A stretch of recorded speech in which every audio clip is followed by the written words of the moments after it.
우리 자리에서 일어나서 하나님 말씀 듣겠습니다. 오늘 본문 에베소서 2장 19절에서 22절 우리 한 목소리로 같이 봉독합니다. 그러므로 이제부터 너희는 외인도 아니요 나그네도 아니요 오직 성도들과 동일한 시민이요 하나님의 권속이라. 너희는 사도들과 선지자들의 터 위에 세우심을 입은 자라. 그리스도 예수께서 친히 모퉁이 돌이 되셨느니라. 그의 안에서 건물마다 서로 연결하여 주 안에서 성전이 되어가고 너희도 성령 안에서 하나님이 거하실 처소가 되기 위하여 그리스도 예수 안에서 함께 지어져 가느니라. 아멘. 네, 자리에 앉아 주십시오. 여러분, 오늘 설교의 제목을 한번 같이 읽겠습니다. 시작. 함께 지어져 가는 교회. 여러분, 우리 교회 주보 일면 제일 위에도 우리 교회 표가 있는데 한번 읽어볼까요? 주보를 보시고 뭐라 되어 있습니까? 시작. 함께 지어져 가는 교회. 네, 우리 교회 표이자 오늘 설교의 제목입니다. 작년 9월에 있었던 우리 교단 총회 표가 함께 지어져 가는 교회, 바로 이것이었습니다. 보통 교단, 한국교회 교단들 총회는 9월 달에 있거든요. 그러면 그 다음에 총회가 있기 전까지 한 회기를 그렇게 보냅니다. 요즘은 우리 교단에 속한 교회들이 새해가 되면 3개월 전에 있었던 교단 총회 표를 교회의 표로 이렇게 삼는 교회들이 제법 많이 늘어나 있습니다. 우리 교회도 이 표가 참 좋아서 저도 올해 시작하면서 함께 지어져 가는 교회라고 이렇게 표를 정하고, 비록 여전히 우리에게 부족한 모습이 있지만 그래도 지금까지 교회 전체적으로 최선을 다해서 이 표를 실천하고 있는 것 같습니다. 이번 우리 교단 교회학교 성경학교 이 여름 행사 주제도 함께 지어져가는 교회입니다. 우리 초등부도 이 표로 지난 금요일부터 시작해서 오늘까지 성경학교를 하고 있고요. 이번에는 제가 처음으로 우리 초등부 친구들과 또 함께 하면서 금요일, 토요일 저녁에 이틀 동안 이 주제로 말씀을 나누고 또 함께 우리 아이들하고 생각하면서 기도하는 시간을 보냈더랬습니다. 여러분, 함께 지어져 가는 교회, 생각만 해도 가슴 벅찬 메시지가 아닙니까? 이 세상에 다 찢기고 상하고 분열하고 갈등하고 그런 가운데 함께 지어져 간다. 네, 여러분 정말 가슴 벅찬 메시지입니다. 우리가 이 세상을 살다 보면 이미 많은 경험들을 하셨겠지만 함께 지어져 가지 못하는 그런 이유가 더 많습니다. 아니, 함께 지어져 가고 싶지 않을 때가 더 많죠. 그런데 함께 지어져 갑니다. 함께 지어져 가야 된다고 고백합니다. 어쩌면 이 말씀은 교회 공동체라는 이 공동체를 이루고 살아가는 우리 그리스도인들을 버티게 하는 버팀목과도 같습니다. 이 타락한 세상 가운데 도저히 함께 할 수 없는 사람들이 마음을 비우고 감정을 누그러뜨리고 또한 기도하는 가운데 신앙을 더 생각하면서 그리스도 예수 안에서 함께 지어져 가겠다고 실천하니까 말입니다. 특히 저는 지난 이틀 동안 우리 아이들에게 이 말씀을 전하면서 참 좋았습니다. 아이들 눈빛을 보니 저는 걱정했거든요.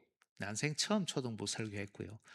유치부는 한 3년 한 적이 있는데 주로 중고등부 학생들, 청년들 맡다 보니까 우리 초등부에는 말씀을 처음 전한 것 같은데 눈빛을 보니 이렇게 아직도 조금 통하는 게 있구나 이런 생각을 해서 감사했는데, 그것뿐만이 아니고 우리 아이들 눈빛에 우리 교회를 생각하고요, 또 우리 초등부를 생각하고, 또 보니까 우리 부모님들 또 자기들도 약간 사는 게 힘든가 봐요.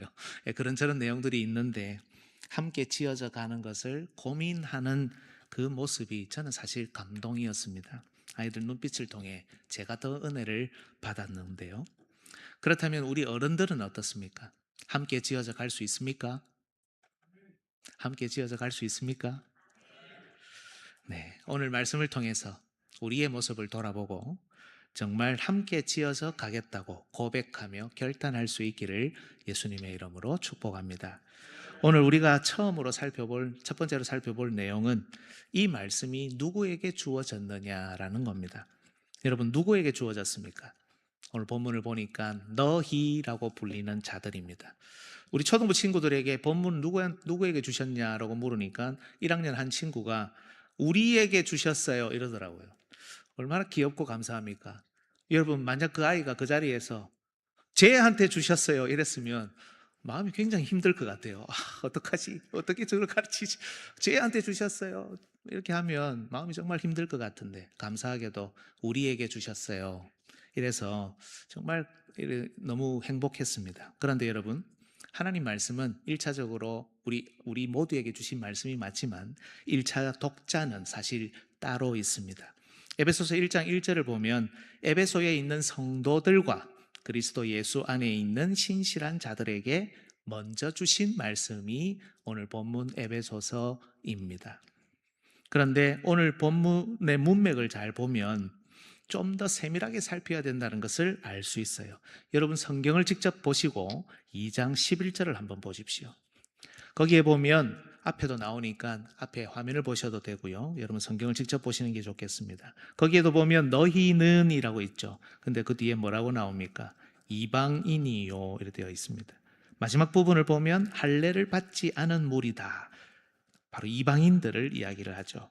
12절은 좀 더 구체적으로 설명합니다. 너희는 그리스도 밖에 있었다. 이스라엘 나라 밖의 사람, 이스라엘 사람이 아니다. 이스라엘 나라 밖의 사람이다. 외인이다. 외국인이라는 뜻입니다. 이방인이라는 뜻입니다. 그죠? 13절을 보면 멀리 있었다. 전에 멀리 있던 너희다. 그러면서 14절에 보면 둘로 하나를 만들었고 중간에 막힌 담을 허셨다. 15절에도 둘로 한 세 사람을 지었다. 16절에도 이 둘을 한 몸으로 만드셨다.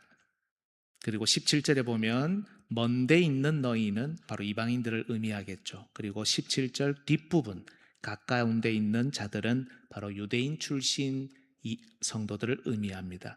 그래서 18절에 우리 둘이 한 성령 안에서 아버지께 나아가도록 한다.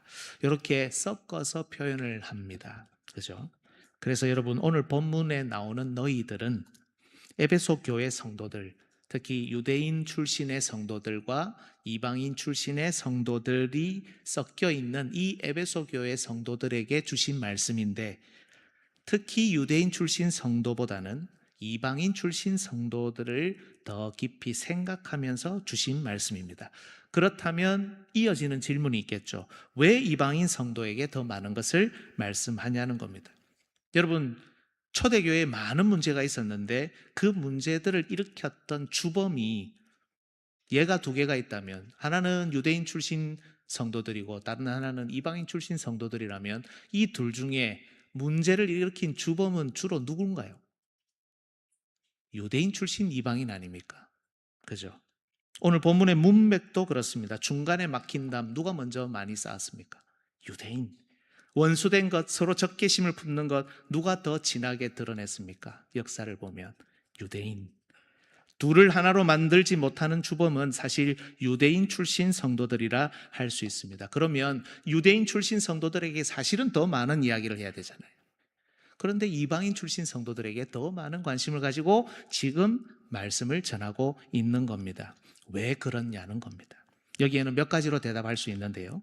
우선 에베소 교회가 속해 있는 지역이 유대 지역이 아니라 이방 지역입니다. 그래서 이방인 출신 성도들에게 더 많은 관심을 보였을 겁니다. 또 하나, 유대인 출신들만 담을 높이 쌓았던 것이 아니고 이방인 출신들도 그랬을 가능성이 높습니다. 서로 상호작용을 하다 보니까 그렇겠죠. 특히 당시는 유대인들이 언약적으로는 특권이 있었지만 이게 지금 세상이 돌아가는 것은 로마 중심으로 돌아가잖아요. 이방 지역 사람들이 훨씬 더 강한 사람들입니다. 충분히 그랬을 가능성이 있습니다. 하지만 저는 여러분, 이런 외부적이고 환경적인 요인이 전부라고 생각하지 않습니다. 더 중요한 이유는 따로 있습니다. 여러분, 3장도 한번 보십시오. 여러분 성경 직접 보시면 좋겠고요. 3장을 보면 1절 중간에 너희 이방인을 위하여 갇힌 자 된 나 바울은, 에베소서는 바울이 썼잖아요. 근데 바울은 이방인들을 위해 보냄을 받은 사도입니다. 그죠? 그리고 이 이방인들에게 말씀을 전하기 위해서 바울이 노력하는 내용이 이어지는데, 특히 3절을 보시면 곧 계시로 내게 비밀을 알게 하신 것은 내가 먼저 간단히 기록함과 같으니 이 기록했던 내용을 그들에게 보낸 것 같습니다. 4절, 그들 것을 읽으면 내가 그리스도의 비밀을 깨달은 것을 너희가 알 수 있을 것이다. 그들에게 자기가 깨달았던 복음의 비밀, 계시의 내용을 전달해서 자기가 깨달은 것처럼 그 이방인 성도들도 깨닫도록 하는 게 바울의 역할이었다는 겁니다. 5절을 보면 그 이전에는 이들에게 알리지 않았어요. 다른 세대에서는 사람의 아들들에게 알리지 아니하셨으니 이렇게 되어 있잖아요. 그런데 이제는 6절, 이방인들이 복음으로 말미암아 그리스도 예수 안에서 함께 상속자가 되고 함께 지체가 되고 함께 약속에 참여하는 자가 되었기 때문에 나는 이 이방인 성도들에게, 이방인들에게 예수 그리스도의 복음을, 내가 깨달았던 내용을 그들에게 전해야 된다. 그들도 깨닫게 해야 된다. 이 사명을 내가 받았다. 이렇게 말씀합니다. 여기서 알 수 있는 것은 두 가지입니다. 첫 번째는 이제는 그리스도 예수 안에서 이방인들이 복음으로 함께 상속자가 되고 지체가 되고 약속에 참여하는 시대가 이미 시작되었다라는 겁니다. 이제는 구분이 없어졌다는 겁니다. 오늘 본문에도 나오고 3장에도 나오고 이것을 전하고 가르치고 깨닫게 하기 위해서 바울이 필요하다는 겁니다. 여러분, 제가 사복음서에 속한 본문을 살필 때 종종 했던 말을 기억하십니까? 예수님과 사도들이 누구에게 먼저 보냄을 받았다고요? 유대인들에게, 이스라엘의 잃어버린 양들에게 먼저 보냄을 받았지, 이방인들, 심지어 뭐라고까지 표현합니까? 걔들에게는 보냄을 받지 않았다. 이렇게 예수님이 말씀을 하셨죠. 그런데 에베소서는 부활 승천 이후입니다. 십자가 사건 이후입니다. 이제는 모든 담이 허물어졌고, 따라서 두 집단 사이의 적대감도 사라져야 했습니다. 이제는 공평하게 유대인뿐 아니라 이방인들에게도 복음이 전해져야 됐고, 가르침을 주는 자가 그들에게도 동일하게 파송되어야 했으며, 그들도 똑같은 모습으로 약속에, 똑같은 권리로 상속에 참여해야 하는 시대였던 겁니다. 그 맥락 속에서 이방인을 위한 사도였던 바울은 이제 당당하게 이방인 출신 성도들에게 강조점을 두면서 오늘 본문에서 복음의 내용을 전하고 있는 겁니다. 두 번째 깨달을 수 있는 내용도 있습니다. 오늘 우리가 읽었던 3장에서 알 수 있는 것은 이방인들을 깨닫게 하는 사명이 바울에게 있었다는 겁니다. 우리가 앞서 4절에서도, 3장 4절에서도 봤죠. 다시 말하면 말씀을 깨닫는 부분에 있어서 유대인 출신 성도들보다 이방인 출신 성도들이 훨씬 연약했다는 것을 우리가 짐작할 수 있습니다. 물론 여러분, 유대인들이라고 해서 성경을 알아가고 이해하는 일에 모두가 다 강했던 것은 아닐 겁니다. 신약 성경을 보면 유대인 출신 성도들 중에 상당수는 교회 안에 있다가 어디로 돌아갑니까? 과거로 돌아갑니다. 유대교로 돌아갑니다. 그리고 남아있는 사람들은 어떻게 할 때가 많았습니까? 교회를 어지럽힐 때가 많았습니다. 하지만 하나님의 선택을 먼저 받아 주어진 말씀을 읽고 해석하고 묵상하고 실천하는 일에는 이방인 출신보다 유대인 출신이 훨씬 더 익숙했던 것이 사실입니다. 그랬기 때문에 이제 바울이 이 이방인들에게 하나님의 말씀을 정말 잘 깨닫게 하기 위해서, 알게 하기 위해서 오늘 본문의 내용을, 강조점을 너희라고 하는 이방인 출신 성도들에게 두면서 전하고 있는 겁니다. 여러분, 복음은 깨달음을 필요로 합니다. 맞습니까? 하나님 말씀 듣는데 깨달음이 없으면 변화가 있습니까? 없습니까? 없습니다. 유대인 출신도 이제는 자기들만의 특권을 내려놓고 이방인 출신 성도들을 한 형제 자매로 받아들여야 한다는 주 예수 그리스도의 십자가 복음을 깨달아야 합니다. 동시에 이방인 출신 성도들도 이제는 그들이 이방인이 아니고 손님도 아니고 나그네도 아니고 동일한 시민이요 함께 상속받고 지체되고 약속에 참여하는 하나님의 동일한 백성이라는 깨달음이 있어야 하는 겁니다. 이 깨달음이 없이는 함께 지어져 가는 교회는 불가능하기 때문에 사도 바울은 지금 더 연약한 이방인 출신 성도들에게 많은 말을 하고 강조점을 두고 있는 겁니다. 여러분, 제가 필리핀에 선교사로 있었잖아요. 이게 사실인지 아닌지는 모르겠지만 스페인에 333년을 지배받았습니다. 우리나라는 35년 지배받았잖아요. 그래도 그 잔재들이 남아있는데 333년 플러스 미국에 지배받은 게 아마 한 48년, 50년 가까이 되면 일본도 있고요. 그러면 무려 400년 동안을 다른 나라의 지배를 받은 그들의 현재 모습은 어떨까 생각을 해보면 되겠죠. 스페인은 축구의 나라입니다. 그러면 강한 나라가 약한 나라 가서 지배할 때 뭘 갖고 갑니까? 그 나라의 문화, 그 나라의 시스템 다 갖고 가잖아요. 그러면 필리핀도 축구를 해야 될 거 아닙니까? 333년을 지배를 받았으니. 근데 필리핀 축구합니까? 안 합니까? 필리핀에 메시 있습니까? 없습니까? 없어요. 없어요. 필리핀 축구 못합니다. 제가 들어보니까 사실인지 아닌지 모르겠지만 축구를 하면 남자들이 강해지고 남자들이 강해지면 지배하기가 쉬워요? 어려워요? 어려워요.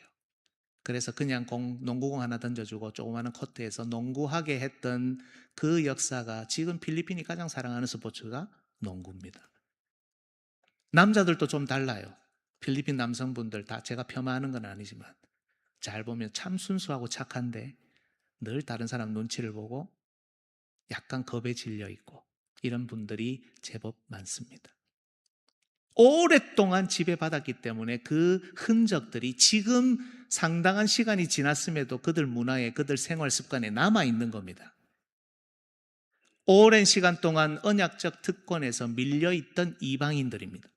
아무리 이제는 평등합니다, 이제는 나와 같은 시민입니다, 너와 나의 차이는 없습니다 라고 말해도 이 말이 빨리 실천이 돼요, 안 돼요? 어렵습니다. 공동체 안에서 영적인 소외감을 빨리 해소하기란 쉽지 않은 겁니다. 유대인 출신 성도들의 직설적인 말 한마디, 약간 눈을 빼쪼름하게 뜨고 쳐다보는 그 눈빛 하나, 그거 하나에 내가 뭐 놀 곳을 왔나 라는 생각이 충분히 들 수 있고, 특히 뭔가를 더 잘 모르는 상황이라면 이런 영적인 피해의식은 더 크겠죠. 그래서 바울은 이제는 정말 주 예수 그리스도의 십자가 은혜가 인종, 문화, 지역을 막론하고 미치지 못하는 곳이 없는 시대가 되었고, 영적으로 늘 밀려 있었으며 잘 모르고 있었고 늘 연약했던 이방인 출신 성도들을 그래서 깨닫게 하려고 이렇게 노력하고 있는 겁니다. 여러분, 물론 이 시대 우리 교회, 또 이 시대의 교회에는 유대인, 이방인 구분은 없습니다. 이 구분법대로라면 우리는 모두 이방인들입니다. 유대인이 아니니까요. 그런데 우리는 우리를 이방인으로 생각해요, 안 해요? 안 합니다. 우리는 이미 하나님의 자녀요 백성이며 하나님 나라를 함께 짊어지고 세우는 하나님 나라의 중심들입니다. 그러나 오늘 본문의 문맥에 나타나는 이런 구분은 이 시대 교회 안에도 여전히 존재합니다. 우리에게는 먼저 믿은 분들이 있습니다. 뒤에 믿은 분들도 있습니다. 말씀이 익숙한 분들이 있는가 하면 여전히 익숙하지 않은 분들이 있습니다. 기도와 교제, 봉사와 헌금의 의미가 뭔지 알고 시행하시는 분들이 있는가 하면 여전히 아직 잘 모르고 그냥 따라 하시거나 여전히 멀리 있는 분들도 있습니다. 나는 영적으로 우월하다고 생각하는 분들이 있는가 하면 나는 우리 교회에는 지분이 없어 라고 생각하는, 나는 약한 사람이야 라고 생각하는 분들이 우리 교회에 있습니다. 영적인 자존감이 높은 분들이 있는가 하면 영적인 자존감은커녕 교회에 나오는 것도 사실은 버거운 분들도 있습니다. 유대인, 이방인 구분은 아니지만 여러 종류의 구분이 존재하는 것이 바로 교회입니다. 그죠? 이런 구분들 있다는 것을 모르는 사람이 이 자리에 누가 있습니까? 우리 모두는 이런 구분이 실제로 여전히 존재한다는 것을 이미 잘 알고 있습니다. 중요한 것은 이걸 안다고 해서 이런 현상이 있어, 이게 현실이야, 이걸 인지한다고 해서 교회는 함께 세워지는 것이 아니라는 겁니다. 이 구분이 점점 없어져야 함께 세워집니다. 이 구분이 선명하게 드러나면 드러날수록 교회는 함께 세워질 수 없습니다. 다시 말해 유대인과 같은 부류에 속한 분들은 모든 특권을 내려놓고 자기를 비우고 말 한마디 눈빛 하나라도 연약한 자들을 배려하는 노력이 필요합니다. 이방인과 같은 부류에 속한 분들은 일단 배워야 합니다. 깨달아야 합니다. 오래 믿었다고 오래 다녔다고 모두가 다 유대인과 같은 부류의 사람은 아닙니다. 아직도 잘 모르시는 분들도 많습니다. 오래 다녔지만 대면대면한 분들도 있고 건성건성하시는 분들도 있지 않습니까? 이방인과 같은 부류에 속한 분들은 여전히 우리에게 존재하고 그들은 먼저 깨달아야 합니다. 교회 생활이 더 익숙해져야 하고 교제와 봉사, 섬김과 만남에 많은 노출이 있어야 합니다.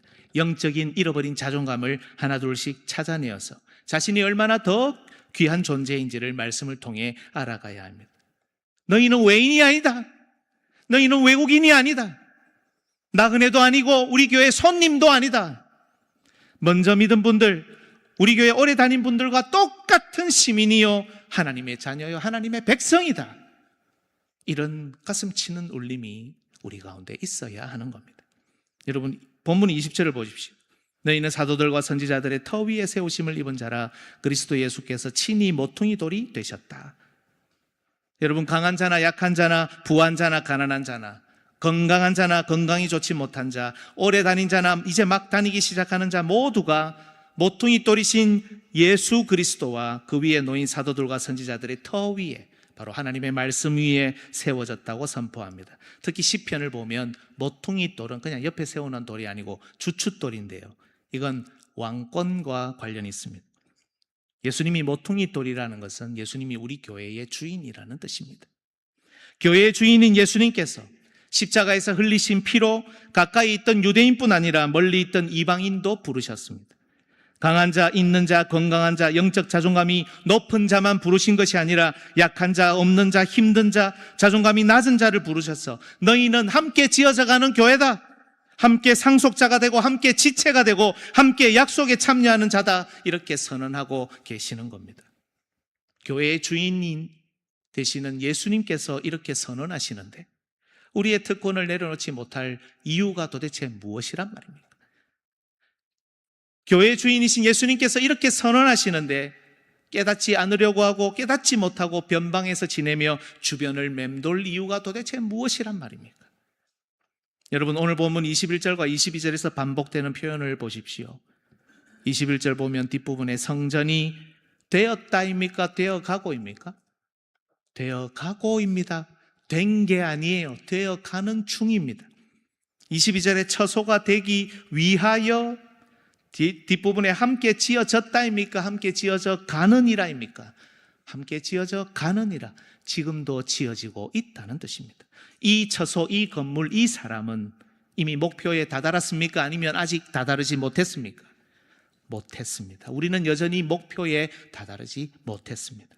심지어 예수님이 모퉁이 돌이 되셔서 왕의 모든 권세를 가지고 계심에도 사도들과 선지자들이 순교의 피를 흘리고 그들이 목숨 걸고 지켜낸 말씀 사역이 역사의 물줄기를 타고 굽이굽이 흘러내려왔음에도 우리는 여전히 목표에 이르지 못한 이 땅에 존재하는 교회입니다. 하나님이 능력이 없으셔서 그런 게 아니에요. 예수님의 십자가가 부족해서 그런 게 아니에요. 이 일, 이 사명이 우리에게 주어져 있다는 뜻입니다. 함께 지어져 가는 사명이 하나님이 그냥 다 함께 지어져 갔도록 만들어서 딱 주신 것이 아니라 이 사명, 이 일이 먼저 믿은 분들에게 그리고 나중에 믿은 분들에게도 강한 자, 힘 있는 자, 건강한 자에게도 아니 약한 자, 힘없는 자, 아픈 자에게도 함께 주어져 있기 때문입니다. 특히 여러분 함께 지어져 가는 것은 오늘 우리 신앙의 상속 전수도 우리가 살필 텐데요. 연약한 자를 세워가는 일 없이는 불가능합니다. 여러분 우리끼리 강한 거는 나는 오래 다녔어. 나는 신앙이 좋아. 나는 확실하게 복음을 믿고 있어. 나는 그 어떤 상황에도 흔들리지 않을 수 있어. 나는 잘 세워갈 수 있죠. 우리 가정은 잘 지어져 가겠죠. 그러나 교회가 함께 지어져 가는 일은 만날 수 없습니다. 연약한 자를 일으켜 세우고 그들을 세워가는 일들이 일어나지 않으면 함께 지어져 가는 교회는 이 땅에 없습니다. 주 안에서 성전이 되어가고 하나님이 거하실 처소가 되기 위하여 점점 더 함께 지어져 가느니라. 오늘 본문은 우리가 나아가야 할 목표가 여전히 남아있다는 것을 우리에게 보여줍니다. 따라서 여러분, 이제 우리는 이렇게 선포해야 합니다. 함께 따라합시다. 우리는 함께 지어져 가야 합니다. 한 번 더 합시다. 우리는 함께 지어져 가야 합니다. 함께 지어져 가야 합니다. 따라서 여러분, 우리 직분자들, 먼저 믿은 분들, 오래되신 분들 잘 들어주십시오. 우리는 우리의 권리를 위해 신앙생활을 하는 사람들이 아닙니다. 우리의 편의와 만족을 위해 교회 생활을 하는 사람들이 아닙니다.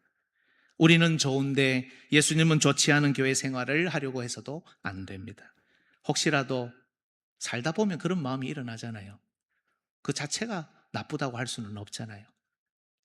혹시라도 그런데 그런 마음들이 일어나면 지금 이런 생각이 나에게 밀려 들어오는구나. 우리는 알 수 있잖아요. 그죠?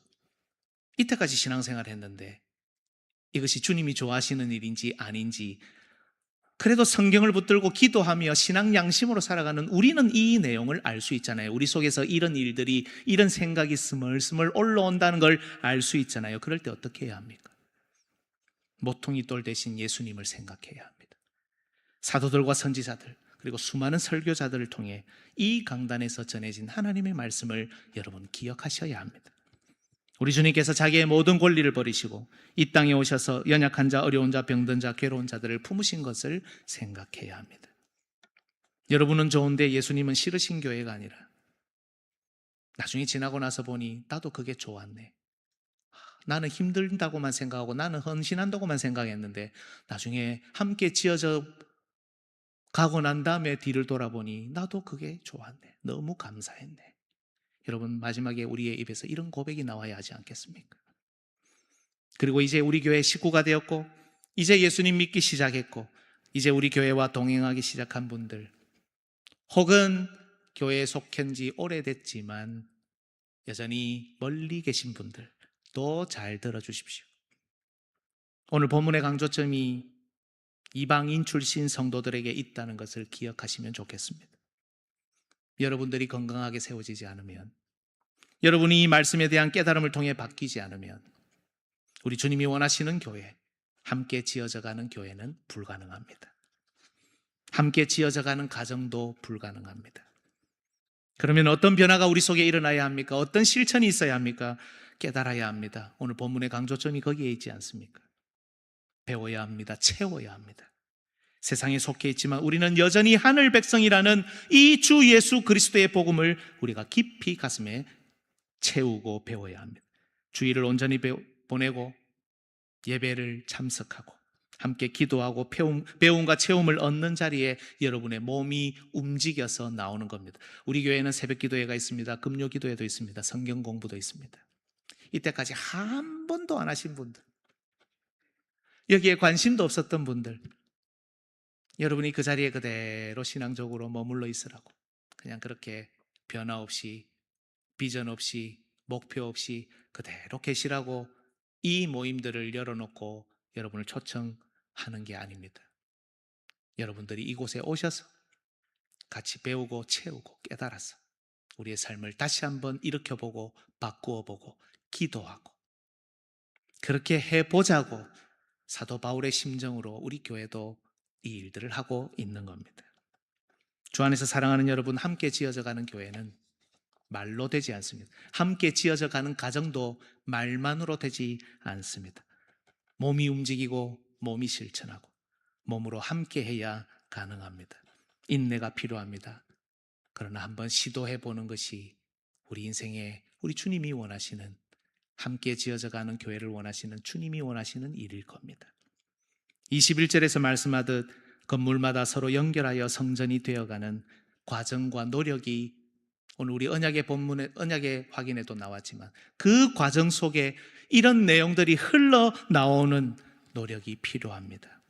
우리 한 번 더 선포하고 나아가면 좋겠습니다. 따라하겠습니다. 우리는 함께 지어져 가야 합니다. 함께 지어져 가야 합니다. 우리 가정은 우리 가정은 함께 지어져 가야 합니다. 함께 지어져 가야 합니다. 우리 화명중앙교회는 우리 화명중앙교회는 함께 지어져 가야 합니다. 함께 지어져 가야 합니다. 한 번밖에 없는 짧은 인생이지만 우리 평생에 이런 교회, 이런 가정을 세우며 주님께 영광 돌릴 수 있기를 예수님의 이름으로 축복합니다. 아멘.